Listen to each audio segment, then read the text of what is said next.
Good evening. Welcome to California Today. I'm Liang Zhang. Here is a preview of some of today's stories. PG&E is set to face trial for its role in a 2020 wildfire that caused 4 deaths. The utility company faces nearly a dozen felony and misdemeanor charges. State officials vow for more gun control laws to limit concealed carry weapons. The move comes after a string of mass shootings across the state. Police are searching for a puppy thief. Surveillance video caught a woman assaulting another woman and running off with a puppy. A judge ruled on Wednesday that Pacific Gas and Electric will face trial for manslaughter over its role in a 2020 wildfire in Northern California. 4 people died in that fire. NTD's David Lam has more. A judge in California's Shasta County ruled after a preliminary hearing that there was enough evidence for Pacific Gas and Electric to face trial. This includes 11 felony and misdemeanor charges, including involuntary manslaughter and recklessly starting a fire. 20 other charges were dismissed. The local district attorney's office has been on the case since 2021. 56,388 acres in both Shasta and Tehama County were burnt, and the fire went from September 27th through October 1st. PG&E is the nation's largest utility company. It pleaded not guilty to the charges last June and was scheduled for arraignment on February 15th. The Zog fire that began in September 2020 burned 88 square miles of land and destroyed more than 200 homes before it was brought under control in Northern California. State fire officials said the fire began when a pine tree fell into a PG&E distribution line.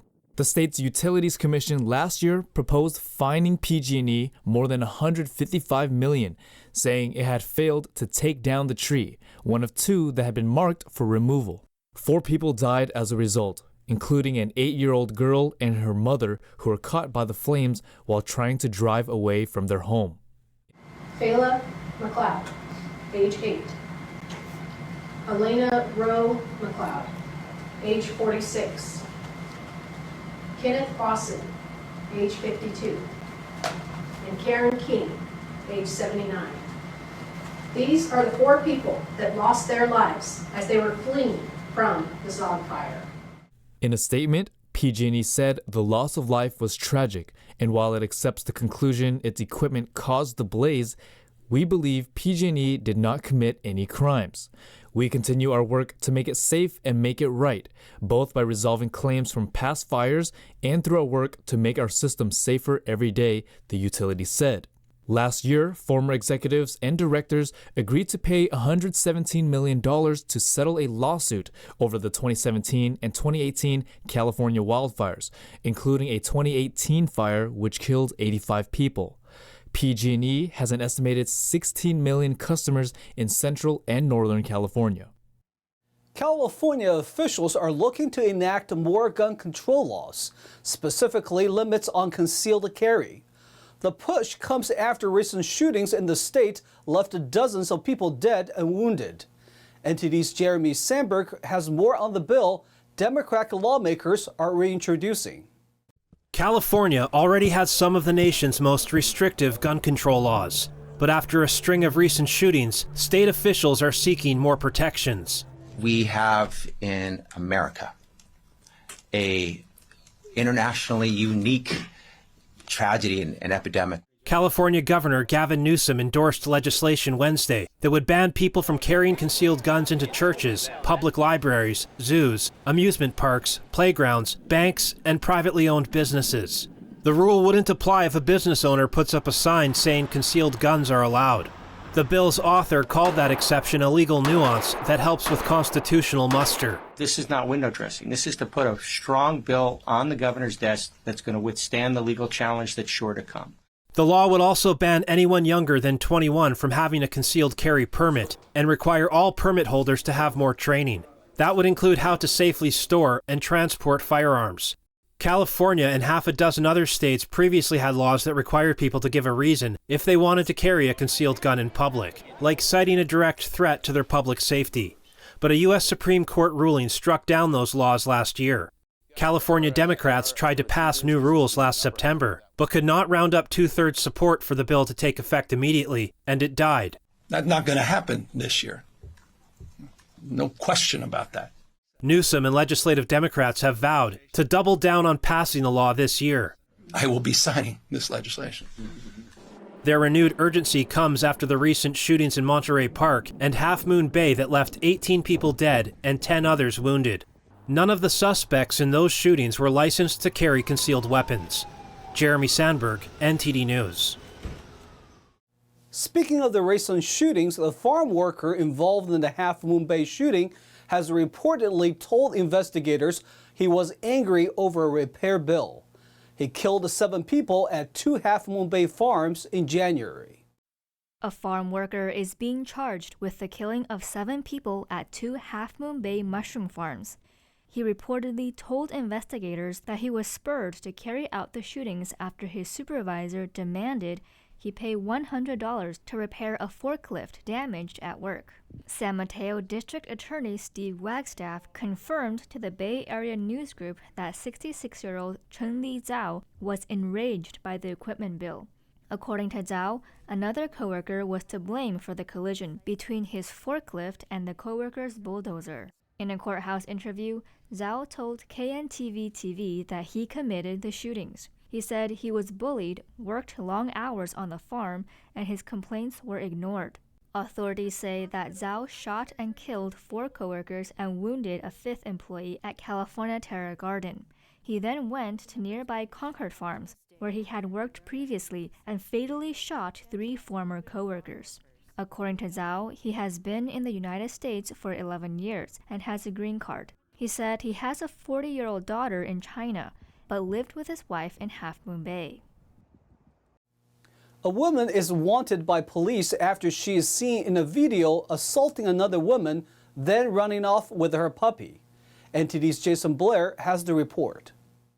Police are searching for a woman who stole a puppy and assaulted another woman in the middle of the day in Bell Gardens, California. The suspect took a woman's 1-month-old Maltipoo puppy around 12:30 p.m. on January 30th. In surveillance footage from a nearby business, the victim can be seen trying to get her puppy back when the suspect throws a punch. A passerby calmly walks around them while looking at her phone. After a scuffle, the suspect throws the victim to the ground. Police say that the suspect eventually pepper sprayed the victim in the face. Another video shows the suspect jogging down a sidewalk with the stolen pup. The wanted woman is described by police as a lighter complexion female, 18 to 25 years old, with auburn hair and a medium build. She was wearing a black t-shirt and red and black plaid pajama pants. Bell Gardens Police Department asks that anyone with any information to please contact them at either 562-806-7613 or 562-806-7618. Jason Blair, NTD News, California. A man was arrested in Fresno County on Wednesday after shooting and killing a police officer. The suspect is a convicted felon with a criminal history. 23-year-old Nathaniel Dixon of Selma, California, was arrested on Wednesday after fatally shooting and killing 24-year-old Gonzalo Carrasco Jr., a Selma police officer, on Tuesday. During patrol, a homeowner flagged the officer down after noticing a suspicious man on her property. As Carrasco approached, Dixon immediately fired several shots at him. Dixon then took off running while still armed with his gun. A citizen dialed 911 and told dispatchers someone had shot an officer. Authorities responded and transported Carrasco to a hospital for surgery but later passed away. Multiple officers and deputies found Dixon, who was described as having a tattoo on his face, and arrested him. Carrasco was previously charged with illegal firearms possession and robbery. He also served time in prison and is currently on probation as part of California's AB 109 law. According to the Fresno County District Attorney's Office, Dixon was sentenced to serve 5 years and 4 months in prison last March, but because recent laws passed have given additional credits for time served in local jail, he was released in September.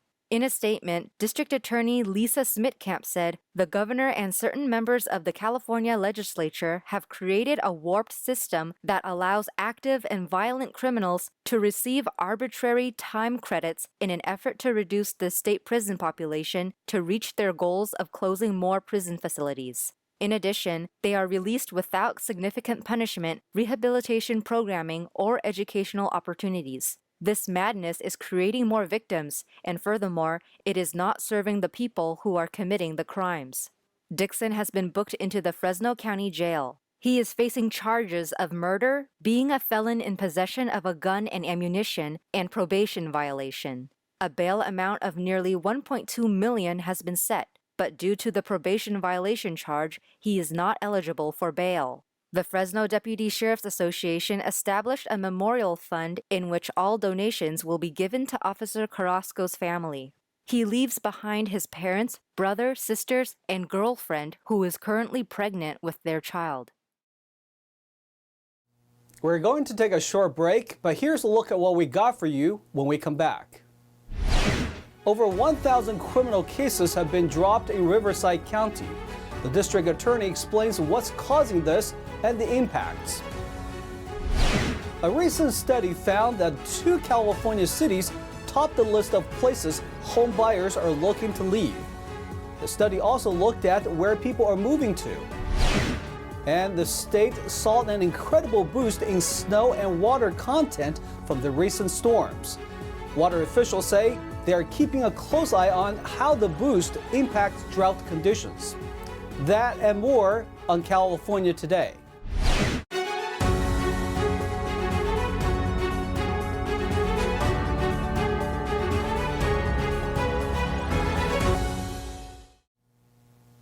Welcome back to California Today. I'm your host, Liang Zhang. A Southern California county dismissed over 1,000 cases last year. Its district attorney explains what led to it and its impact on victims. Over 1,000 criminal cases were dismissed in Riverside County last year, but one district attorney says it's depriving victims of justice. California Insider's Siamak Karami hears more from Michael Hestron, district attorney for Riverside County. During the lockdowns that resulted from the pandemic, our justice system, criminal justice system in Riverside County, we faced a shutdown. But it was only really a partial shutdown. So the intake, the police kept arresting lawbreakers, and we kept charging them with crimes. The difference was during the shutdown is their case would be put off to far into the future, and basically nothing was happening to resolve the case. So, we weren't trying that many cases compared to pre-lockdown, and we weren't settling as many cases. In October, the court stated that 2,800 pending cases were set for trial. But due to a backlog of cases, the county's Superior Court judges started dismissing them on October 10th. They cited a lack of available trial courtrooms. Immediately what the court did is they said, well, this backlog or the pending cases was not caused by COVID, it was caused by a judicial shortage, and so they used that as a way to not grant any short continuances to wait for a courtroom to open up. And that has led to this policy that they have of mass dismissals.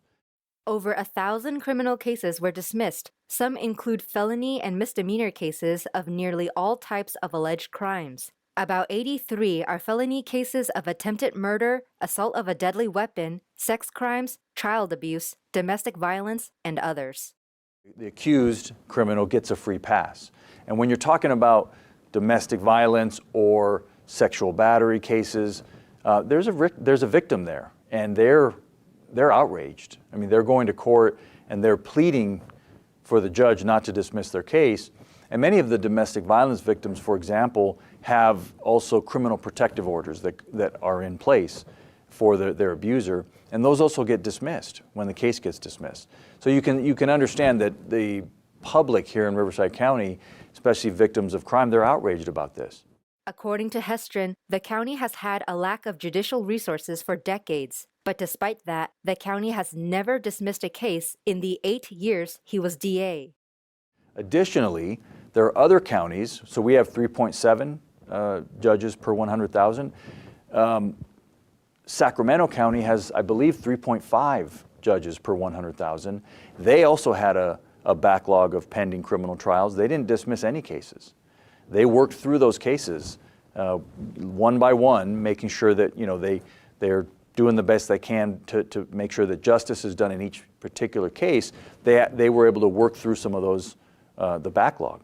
The way they did it was extending hours, bringing in retired judges on a temporary basis, even night court.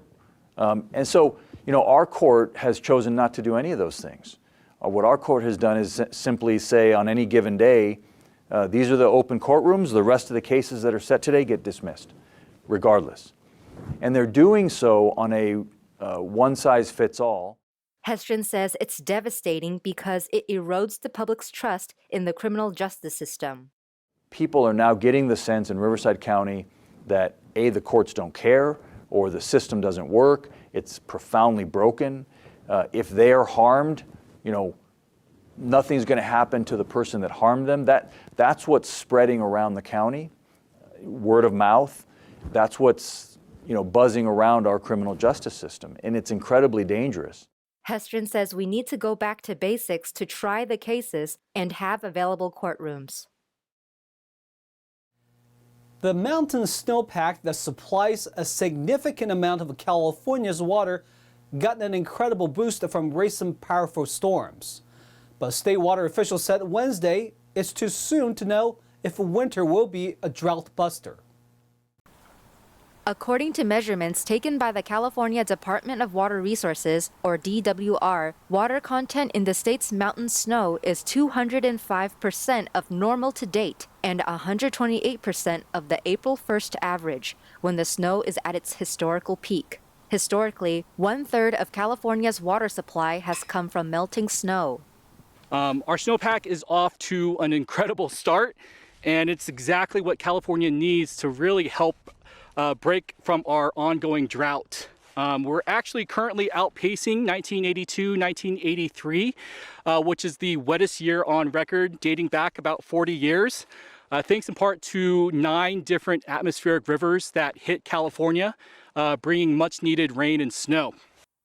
De Guzman conducted a manual measurement high in the Sierra Nevada at Phillips Station, south of Lake Tahoe. The measurement recorded 85.5 inches of snow. The water content was 193% of the February 1st average at the location. DWR Director Carla Nemeth pointed out that February is, quote, a traditional wet month that is actually starting off pretty dry, and the forecast is for dryness to continue. I don't want to be the downer here, but I do want to make sure that everyone understands that we need to exercise caution. This is a fantastic way to be starting our winter. It's wonderful to be here on February 1st at 194% of average for that date.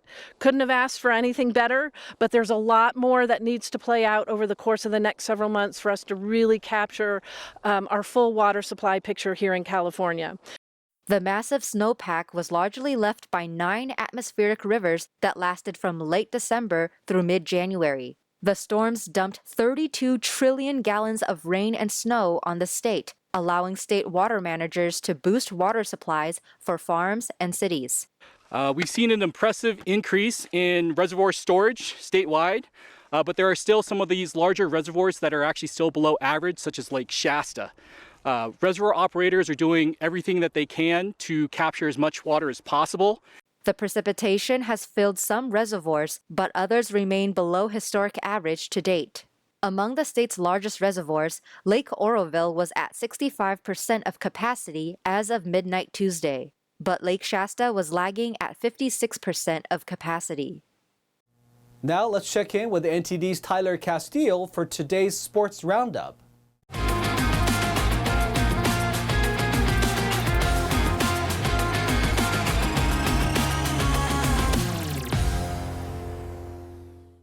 Welcome everyone, I'm Tyler Castile and I'm taking you through the California Today Sports Roundup.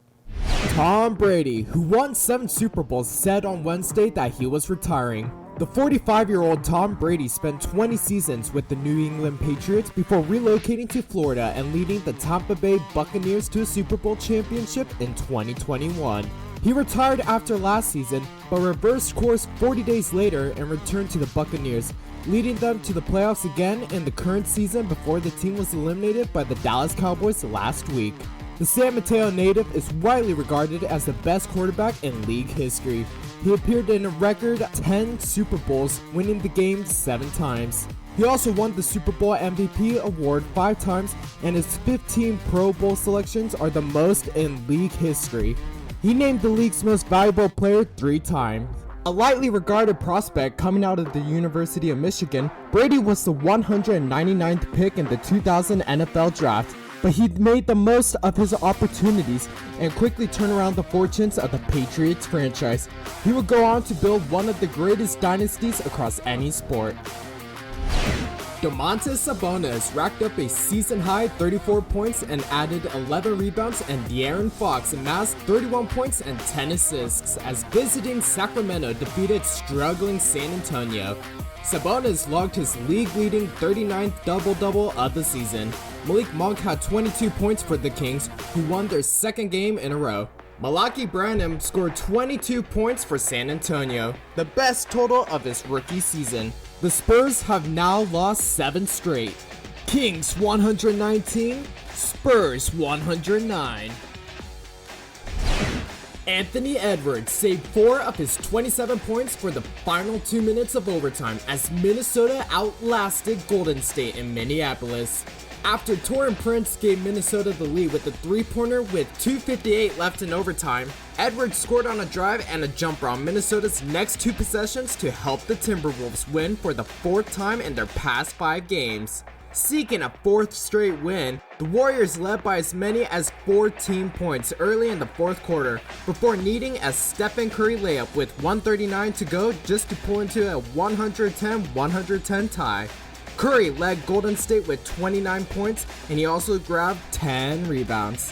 Timberwolves 119, Warriors 114. And thank you for tuning in for the Sports Roundup for today.